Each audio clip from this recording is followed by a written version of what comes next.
सबको जय यीशु सहाय, praise the Lord, जय मसीह की। हम सब प्रार्थना योद्धा परिवार, हमारी अगुआ सिस्टर एस्थर, ब्रदर राज और हम सब मिलकर इस प्रार्थना सभा में आप सबका हार्दिक स्वागत करते हैं, हार्दिक अभिनंदन करते हैं। तो आइए हम सब प्रार्थना में आगे बढ़ेंगे। आरंभिक प्रार्थना जो बहन सोनम के माध्यम से होगी। धन्यवाद। आइए हम इस पल में अपनी आँखों को बंद करेंगे,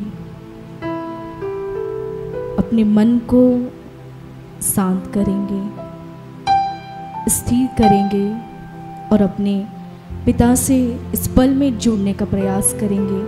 प्रभु को अपने जीवन में इस पल में आमंत्रित करेंगे कि प्रभु आइए, हमें आपसे जुड़ने का, आपके साथ बैठने का, आपके वचनों को सुनने का अभिषेक दीजिए। हमारे आत्मिक आँखों को, कानों को खोलिए पिता, ताकि हम इस पल में आपके बेटे के माध्यम से जो वचन हमारे जीवन में बोया जाए वो हमारे जीवन में फलवंत होने पाए। आइए हम पिता ईश्वर का धन्यवाद करते हुए इस पल में प्रार्थना करेंगे।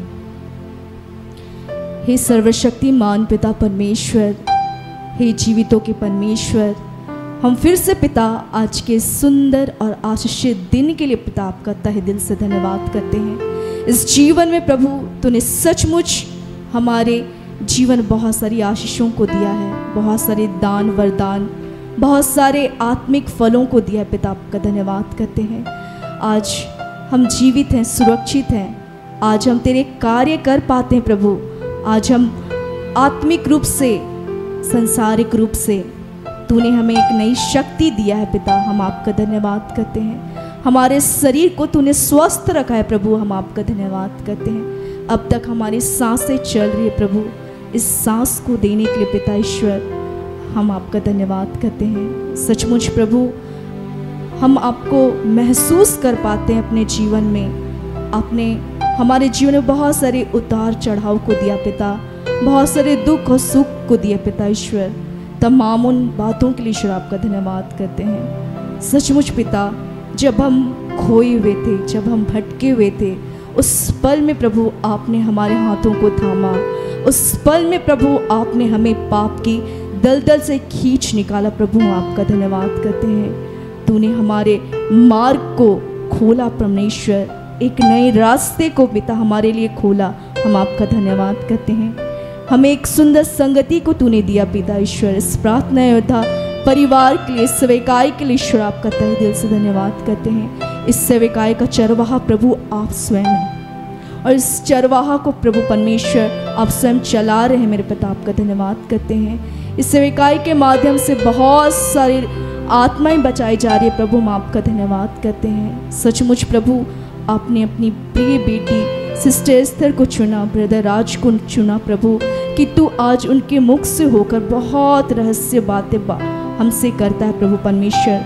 अपने गुण भेदों को बतलाता है प्रभु, सरल और सीधे माध्यम से पिता हम आपका धन्यवाद करते हैं। धन्यवाद करते हैं ईश्वर कि बहुत सारे बच्चे प्रभु इस पल में जो ऑनलाइन जुड़े हैं पिता, या जिस भी रीति से प्रभु परमेश्वर तेरे वचनों को सुनेंगे मेरे पिता ईश्वर, तू उन सब मुझसे बातचीत करना पिता। तू स्वयं प्रभु उनको अपना परिचय देना मेरे पिता ईश्वर। उनके जीवन में प्रभु आप स्वयं कार्य करना, ताकि प्रभु वो भी प्रभु खड़े होकर आपकी जीवित गवाह बनने पाए, आपको महसूस करने पाए कि तू उनसे कितना प्रेम करता है। सचमुच पिता हम धन्यवाद करते हैं फिर से इस सुंदर संगति के लिए, इस आराधना के लिए, इस प्रार्थना के लिए, इस समय के लिए, इस पल के लिए ईश्वर, और आज के दिन के लिए प्रभु आपका धन्यवाद करते हैं। सचमुच प्रभु तूने हमारे शरीर को अपने कार्य के लिए चुना, हमारे जीवन को अपने कार्य के लिए चुना, और बहुतों को पिता ईश्वर तू प्रेरित करके बुला रहा है अपनी महिमा के लिए। हम आपका धन्यवाद करते हैं। फिर से पिता ईश्वर इस पल में तो हम सभी बहनों के कंठों को खोलना, ताकि हम प्रभु जो भी तेरी आराधना करें दिल से करें, सारे मन से करें, सारे तन से करें मेरे पिता, ताकि प्रभु परमेश्वर तुझे सर्वोत्तम ग्रह होने पाए। आइए हम परमेश्वर की स्तुति सारे मन से करते हुए इस गीत को गाएंगे।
से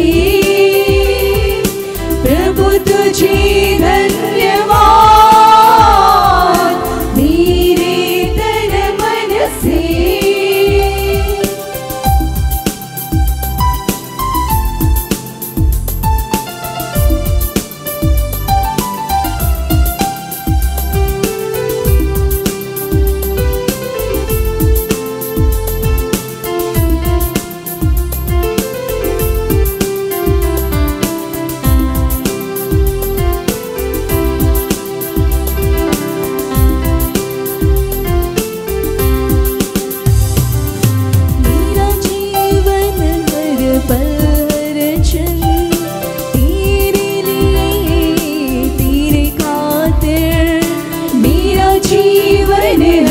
पल हर क्षण तेरे लिए तेरे खातिर, फिर भी तुझे मैं चढ़ाता, फिर भी तुझे मैं चढ़ाता। प्यार भरा हृदय से मैं कहूँगा तुझे धन्यवाद। प्यार भरा तुझे धन्यवाद प्रभु तुझे धन्यवाद मेरे तन मन से। प्रभु तुझे धन्यवाद मेरे तन मन से। तूने मुझे चुन लिया है युग युग से, तूने मुझे बुला लिया है युग युग से। तूने मुझे चुन लिया है युग युग से, तूने मुझे बुला लिया है युग युग से।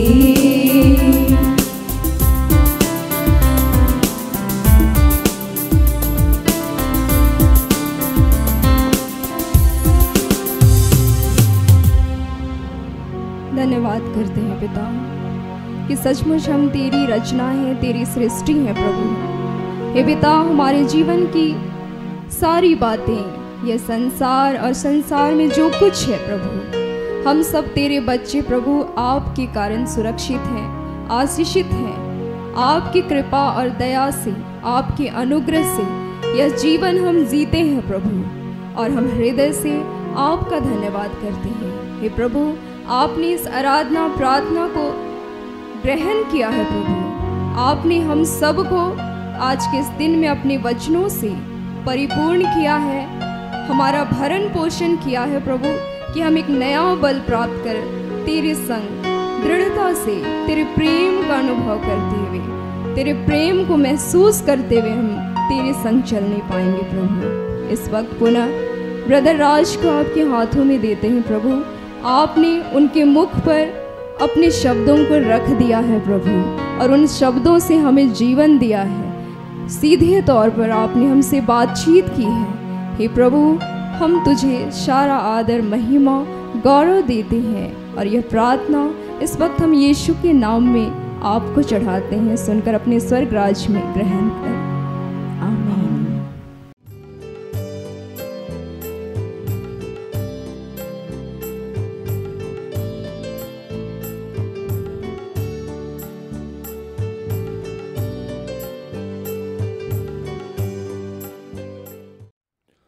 सबों को जय यीशु। यीशु सहाय। आज जो वचन मिला हम लोगों को वो मिला है यशाया, जिसे ईशाया भी वो कहते हैं, 43:43 का 4, 18 और 19, 4, 18 और 19। मेरी दृष्टि में तू अनमोल है और प्रतिष्ठित ठहरा है। मैं तुमसे प्रेम रखता आया हूँ, इस कारण मैं तेरे बदले मनुष्य को और तेरे प्राण के बदले राज्य के लोगों को दूंगा। अब बीती हुई घटनाओं को स्मरण मत करो, ना प्राचीन काल की बातों पे मन लगाओ।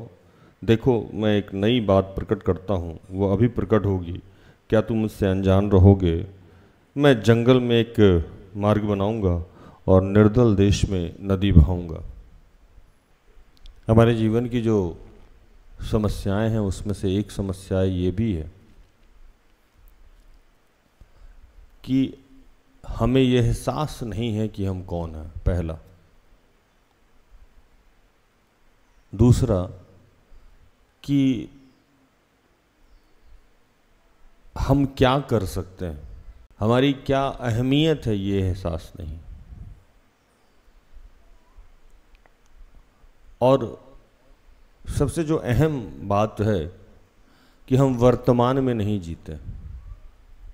हम सारे लोग या तो भविष्य के बारे में सोचते रहते हैं या बीती हुई घटनाओं के बारे में सोचते रहते हैं। आने वाले समय में क्या होगा या बीते समय में क्या हुआ, उस पर वो चर्चा करते हैं, मनन चिंतन करते हैं। इस तीनों पहलू को अगर आप बहुत ध्यान से समझेंगे तो पता लगेगा कि आपके जीवन की लगभग सारी समस्याओं का जन्म इन्हीं चीज़ों से होता है। प्रभु कहा कि आप सब लोग जो इस वक्त कनेक्टेड हैं, वो सब लोग प्रभु की दृष्टि में अनमोल हैं। अनमोल का मतलब होता है कि आपका की कीमत, आपका मोल प्रभु भी नहीं लगा सकता। आप इतने कीमती हैं कि आपका कोई मोल नहीं।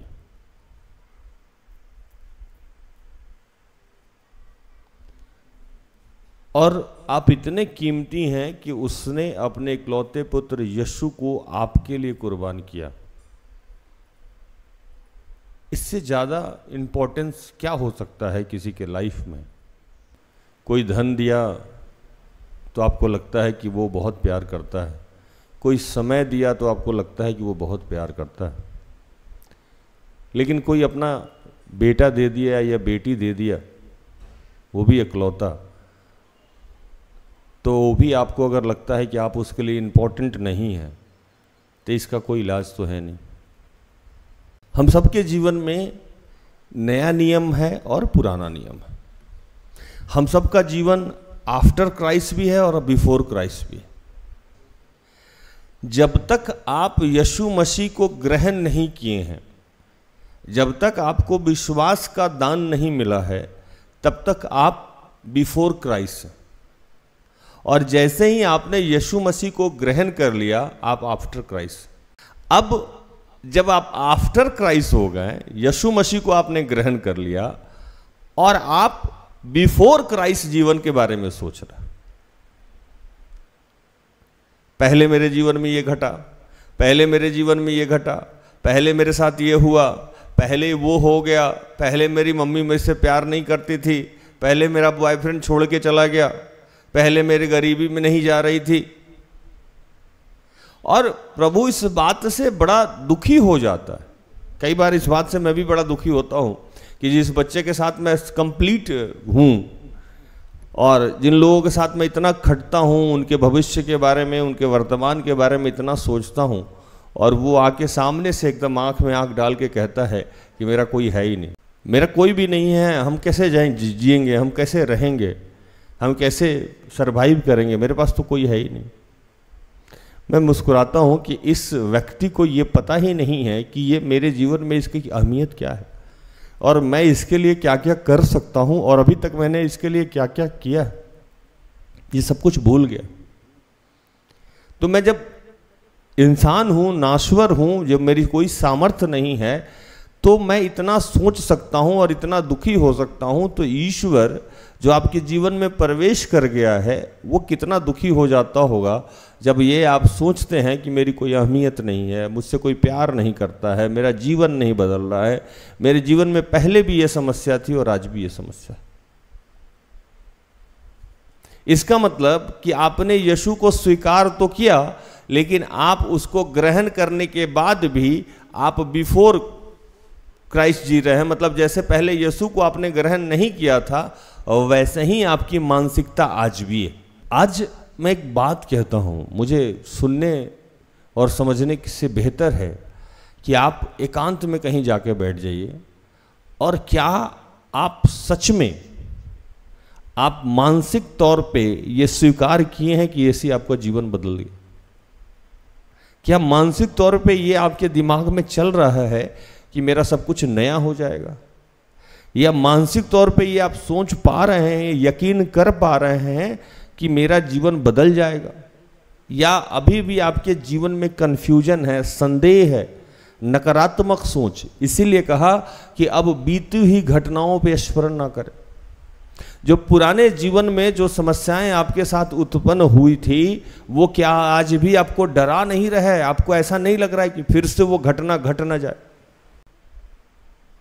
अब इसको और स्पष्टता से आपको समझना हो तो पहले ये समझे, कोई सामने से लड़का आके आपको कह रहा है कि मैं तुमसे प्यार करता हूं, जीवन भर तुम्हारा ख्याल रखूं, और आपके दिमाग में उसी समय आ रहा है कि मेरा एक्स बॉयफ्रेंड या एक्स गर्लफ्रेंड छोड़ के चला गया था, ये भी छोड़ देगा। तो बीता हुआ गर्लफ्रेंड या बीता हुआ बॉयफ्रेंड आपको छोड़ के चला गया, इसका मतलब ये थोड़ी है कि आज उस समय आप यीशु को नहीं जानते थे, यीशु के मार्ग पर नहीं चलते थे।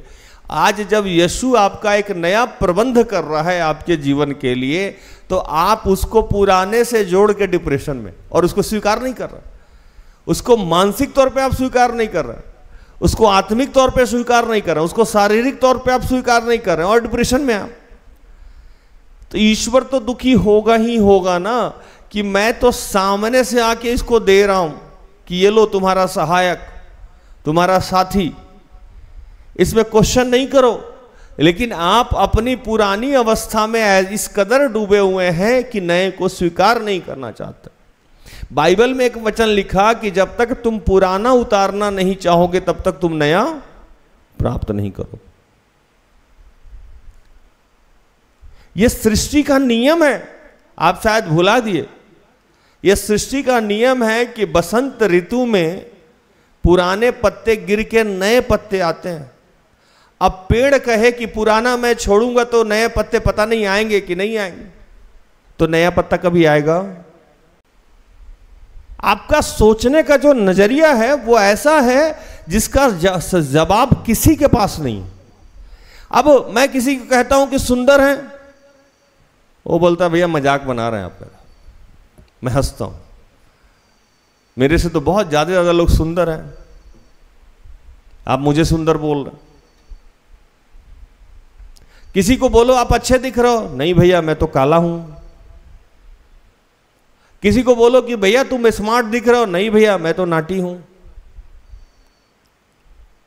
किसी को बोलो कि नहीं आप बहुत अच्छे हैं, आप बहुत आशीषित होने जा रहे हैं, अभी तक तो कुछ हुआ ही नहीं, क्या आशीषित होंगे। किसी को बोलो कि शादी होने का प्रकाशन हो रहा है, क्या भैया मेरा तो 40 साल हो गया, अभी तक तो हुआ नहीं, आप बोल रहे हैं शादी हो जाएगा। किसी को बोलो कि आपके गर्भ का आशीष मिल रहा है, अरे डॉक्टर ने तो बोला मेरा बच्चेदानी खराब है, मुझे तो सिस्ट है, आप कह रहे हैं डॉक्टर का बच्चे का आशीष मिल जाएगा। मेरे प्रकाशन देने से पहले, ईश्वर की बातों की उद्घोषणा करने से पहले वो एक सर्टिफिकेट लेके खड़ा रहता है मेरे साथ, वो जैसे मुझे हरा रहा हो। अब मुझे नहीं हरा रहे हो, मैं तो एक पोस्टमैन हूं, मैं तो एक खाली डब्बा हूं, मैं तो एक फोन का काम करता हूं। उधर के साउंड को आप जवाब दे रहे हो, और जवाब क्या दे रहे हो, यह संभव नहीं है। सृष्टि के रचयिता को आप बता रहे हो कि यह संभव नहीं है। और बाइबल में कहता है कि जैसा आप विश्वास करो वैसा आपके साथ हो जाता है। और पता है कि यह सृष्टि जो है हर चीज में खुदा है, हर रूप में, हर पत्ते में, हर जर्रे जर्रे में ईश्वर है। यह कुदरत का करिश्मा है जो आपके इर्द गिर्द है। आपको सिर्फ ईश्वर ही ईश्वर नहीं है, हर चीज में ईश्वर है। तो जैसे ही आप जो भावना लेके कार्य करते हैं, उसी भावना के अनुसार कुदरत के सारे चीज काम करने लगते हैं। कुदरत के सारे करिश्मे जो हैं, पेड़ हैं, पौधा हैं, ये सब आपसे बात करता है। आपको समझ में नहीं आएगा, ये सारी चीजें आपसे बात करती है, और ये सारे चीज रिएक्ट भी वैसे ही करते हैं जैसे कि आप सोच रहे हैं। तो आपकी मानसिकता क्या है? आपके मानसिकता में पहली तो आपके मानसिकता में ये डाल के रखा गया है कि आप तो कुछ नहीं है, आपकी कोई कीमत नहीं है, आप गैर गुजरे हैं, आपका कुछ नहीं हो सकता है, इतने सालों में आपका कुछ नहीं हुआ तो अब क्या होगा। ये आपके मानसिकता में कूट कूट के भरा हुआ है। और ये मैं नहीं कहता हूं, आप खुद इस बात को आज प्रचार खत्म होने के बाद हर 10-10 मिनट में आप रिकॉल कीजिएगा कि आपके दिमाग में क्या उत्पन्न होता है। हर 5 मिनट में, 5 मिनट मुस्कुराइएगा, 7 मिनट में मुस्कुराइएगा, फिर 8वें मिनट में आपके दिमाग में आए कि मैं काली हूं या मैं काला हूं। फिर कुछ देर बाद हंसे बोले, आप भूल गए, फिर कुछ देर बाद आपके दिमाग में आएगा मैं नाटा हूं, उस दोस्त की वजह से मैं बेकार हो गया, मेरा बॉयफ्रेंड मुझे डंप करके चला गया, मेरी गर्लफ्रेंड मुझे छोड़ के चली गई, मेरे साथ हमेशा ऐसा होता रहता। हर 5 मिनट, 7 मिनट, 3 मिनट, 2 मिनट के बाद आपको यह रिकॉल कराया जाता है शैतान की तरफ से। इस्राएली जनता को निकाल के मूसा के माध्यम से ले गए और पूरे रास्ता वो एक ही बात करता रहा। जैसे मैं बताता रहता हूं, नदी 2 भाग में बटा, बटेर खाने को मिला, मन्ना रोज होम डिलीवरी हो रहा था वहां। लेकिन जब मूसा से बात होती थी तो वो सीधे पहुंच जाते थे मिस्र में और कहते थे कि वो सही था मेरे लिए। वहां कम से कम लहसुन, प्याज, धनिया, तेजपात तो मिलता था, यहां तुम दिन भर भटका रहे हो हमको। आज हम सब लोग उसी लोग की तरह होते जा रहे हैं। हम अपने आशीष को, हम अपने अनुग्रह को एक्सेप्ट ही नहीं कर रहे। अब आप मान लो कि यहां आप किसी भी मुख्यमंत्री के आप बेटे हैं या राज्यपाल के बेटे हैं या प्रधानमंत्री के बेटे हैं और आप जन्म लेने के बाद आपको किसी भी ऐसे जगह पे डाल दिया गया जो गरीब परिवार है, लाचारी में है, परेशानी में है।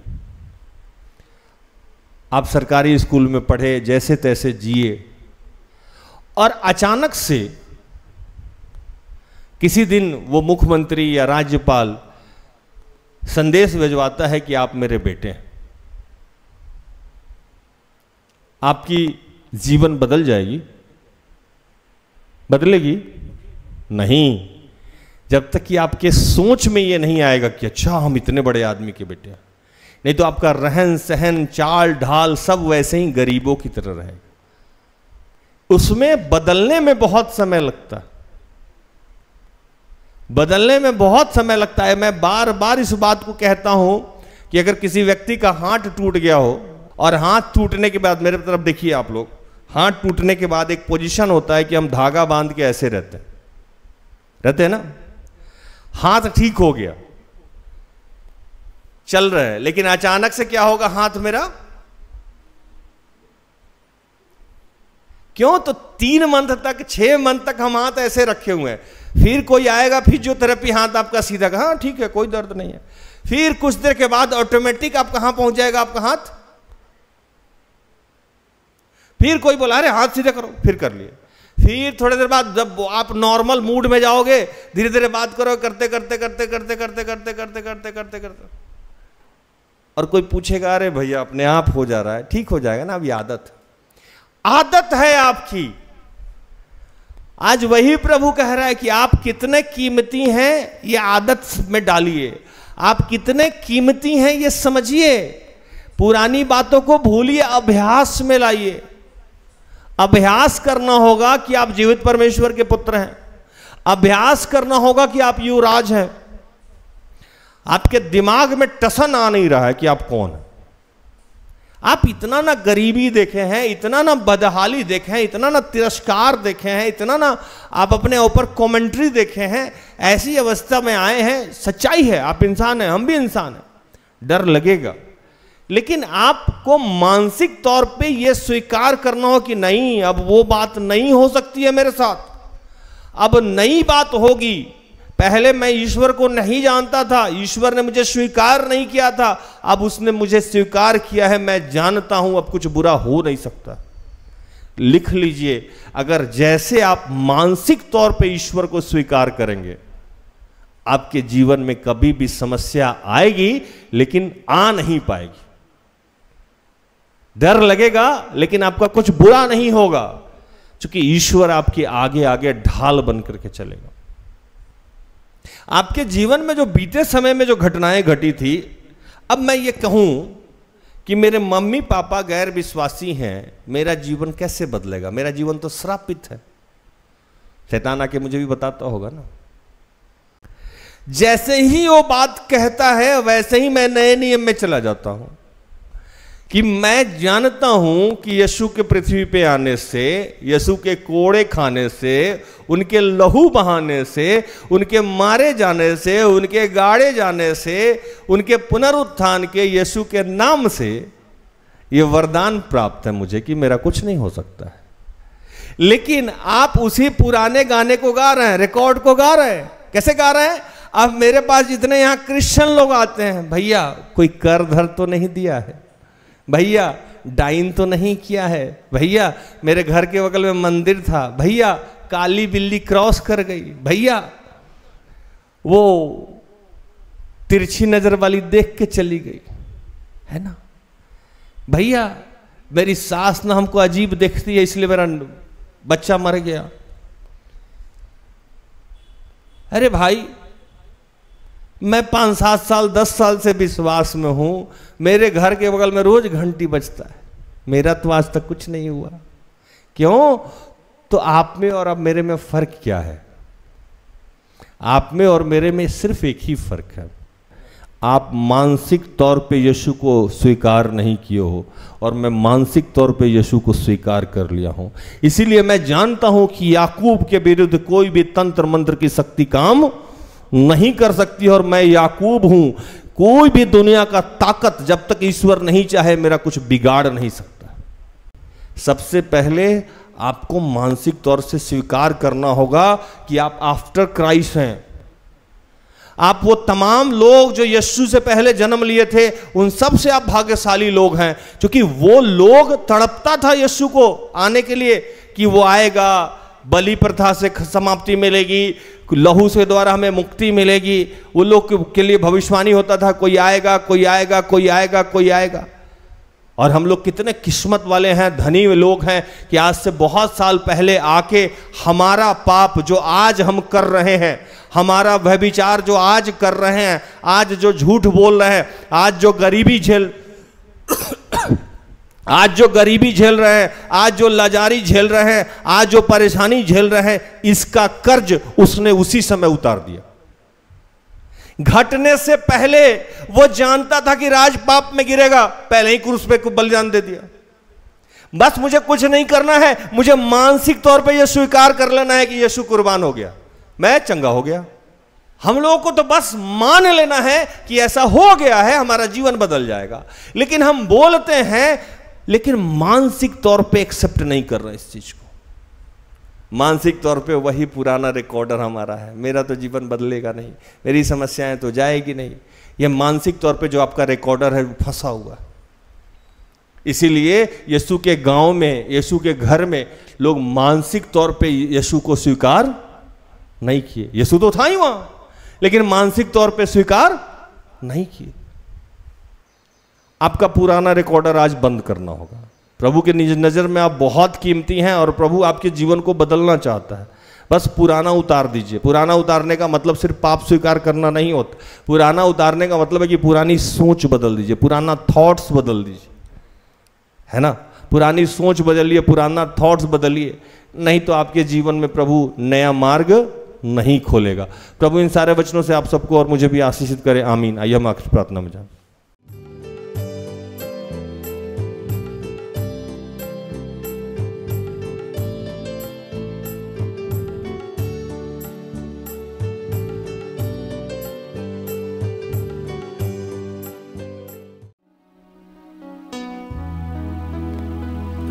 आइए हम प्रार्थना करेंगे। अपनी आंखें बंद करना और खड़े हो जाएं।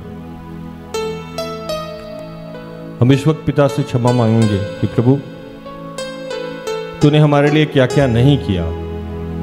तूने अपने इकलौते पुत्र को हमारे लिए दिया, हमें विश्वास का दान दिया, और प्रभु फिर भी हम बीती हुई बातों को याद करते रहते हैं। जब हम तुझे नहीं जानते थे, जब हम तुझे नहीं मानते थे, जब तू हमारे जीवन में प्रवेश नहीं किया था, उस समय जो हमारे साथ बुरी अवस्थाएं थी प्रभु, वही हमारे दिमाग में आज भी घूमता रहता है और उस वजह से हम डरे रहते हैं। हम अपनी कीमत को नहीं समझ पाते हैं, हम अपनी शक्ति को नहीं समझ पाते हैं, हम पुरानी बातों को भूल नहीं पाते हैं प्रभु, और नया ग्रहण नहीं कर पाते हैं प्रभु। इसके लिए तुझसे क्षमा चाहते हैं और हम तेरा धन्यवाद करते हैं कि प्रभु हम जैसे भी हैं, जितने भी बुरे हैं, लेकिन हमारे लिए हमारे जन्म से पहले ही, हमारे पृथ्वी पे आने से पहले ही हमारे पापों से मुक्ति तूने करा दी थी यीशु के माध्यम से। ये अद्भुत प्यार है प्रभु तेरा। पता नहीं पिता आपने हम में क्या देखा था कि इतना प्यार किए कि हमारे गुनाह करने से पहले ही हमारे गुनाहों की मुक्ति दे दी थी, हमारे गिरने से पहले ही हमारे उठने का मार्ग खोल दिया था, हमारे जन्म लेने से पहले ही हमारे उद्धार का मार्ग खोल दिया था। प्रभु इस प्यार के लिए आज हम तेरा धन्यवाद करते हैं। तूने मुझ में क्या देखा प्रभु कि मुझसे इतना प्यार करता। तूने मुझ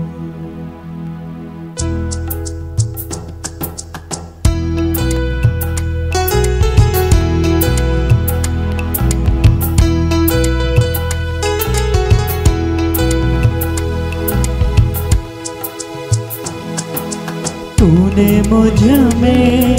क्या देखा प्रभु कि मुझसे इतना प्यार करता। तूने मुझ में क्या देखा प्रभु कि मुझसे इतना प्यार करता। मैं तो जग में हूँ खोया प्रभु, तू इतना मुझको याद करता। मैं तो जग में हूँ खोया प्रभु, तू इतना मुझको याद करता। तूने मुझ में क्या देखा प्रभु कि मुझसे इतना प्यार करता। तूने मुझ में क्या देखा प्रभु कि मुझसे इतना प्यार करता। मैं तो जग में हूँ खोया प्रभु, तू इतना मुझको याद करता। मैं तो जग में हूँ खोया प्रभु, तू इतना मुझको याद करता। तूने मुझ में किए पिता, तेरा धन्यवाद करते हैं इस प्यार के लिए, स्नेह के लिए। और प्रभु आज जितने बच्चे भी एग्जाम दे रहे हैं प्रभु, और आने वाले समय में देने वाले हैं या जो दे चुके हैं, उन सब के लिए मैं तुझसे प्रार्थना करता हूँ कि बेटा तूने कहा था कि मैं तुझे बुद्धि दूंगा, ज्ञान दूंगा, और जिस मार्ग में तुझे चलना है उसमें तेरी अगुवाई करूंगा। तूने कहा था जिसको प्रज्ञा की घटी हो वो उससे मांगे, वो बुला हुआ नौहला देने वाला, सबको देने वाला परमेश्वर। प्रभु हम भी सुलेमान की तरह तुमसे ज्ञान मांगते हैं प्रभु, इस संसार में जीने के लिए, चलने के लिए, बिजनेस करने के लिए, व्यापार करने के लिए, नौकरी करने के लिए, सेवकाई चलाने के लिए। तो प्रभु ये हमसे संभव नहीं है पिता, जब तक तेरा बुद्धि ज्ञान ना हो, तेरी प्रज्ञा ना हो, तेरी उपस्थिति ना हो, तेरा सामर्थ्य ना हो प्रभु, हम शून्य की तरह है, हम कीड़े की तरह है प्रभु। हम इन संसार में मिट जाएंगे, मर जाएंगे, हमसे कुछ हो नहीं सकता है प्रभु। तो इन तमाम बच्चों को और हम सबको अपने सामर्थ्य प्रभु इनकी सारी अवस्था के लिए तेरे पुत्र यीशु ने बहुत पहले कुर्बानी दे दी थी। और आज ये सारे बच्चे मानसिक तौर पे स्वीकार कर रहे हैं कि इनका जीवन बदल गया है, हमारा उद्धार हो गया है प्रभु। हमारा उद्धार आज नहीं, हमारा उद्धार 2000 वर्ष पहले ही कर दिया गया है। आज तो हमें सिर्फ स्वीकार करना है कि हमारा उद्धार हो गया। और आज हम सब आत्मा में एक होते हैं। सिस्टर एस्थर और हमारे टीम के जितने भी छोटे बड़े भाई बहन हैं और जितने लोग आज यूट्यूब पे कनेक्टेड हैं, हम सब आत्मा में एक होते हैं प्रभु। और हम स्वीकार करते हैं पिता कि हमारा जीवन बदल गया। हम स्वीकार करते हैं प्रभु कि हमारे जीवन की सारी अवस्थाएं आपने बदल दी है। हम स्वीकार करते हैं कि हम प्रभु तूने हमें विश्वास का वरदान दिया है। हम स्वीकार करते हैं कि अब हमारे जीवन में कुछ भी बुरा नहीं होगा, नहीं होगा।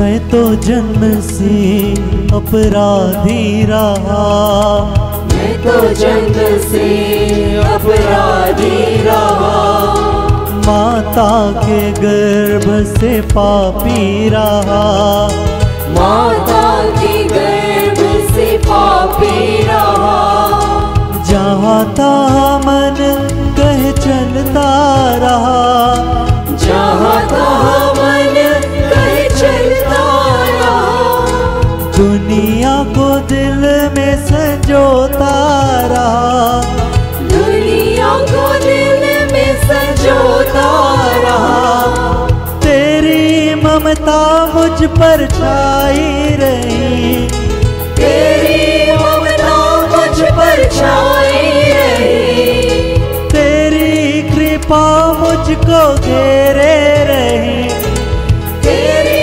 कृपा मुझको घेरे रही, तूने मुझ में क्या देखा प्रभु कि मुझसे इतना प्यार करता, मैं तो जग में हूँ खोया प्रभु, तू इतना मुझको प्यार करता, तूने मुझ में। पिता ने हम सबको ये अधिकार दिया।